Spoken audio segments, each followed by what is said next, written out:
సృష్టించిండు. మీరు మీరు చూడండి, సూర్యునికి పేదరికం ఉండదు, ఈ గాలికి పేదరికం ఉండదు, పర్వాళ్ళు దొక్కే నదికి పేదరికం ఉండదు, కానీ మనుషులకు మాత్రమే పేదరికం ఉంటుంది. ఎందుకంటే ఆధిపత్యం అన్న ఆలోచన పేదరికాన్ని తీసుకొస్తుంది. కాబట్టి ఆలోచనని మీ కళాకారులు ఏర్పడేసేయాలి ఈ తెలుగు రాష్ట్రాల నుండి నేను కోరుకుంటున్నాను.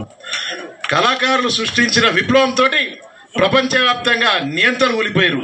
అక్కడెక్కడనో ఇటలీలో ముసోలిని ఒక నియంత్రణుడు అనమాట.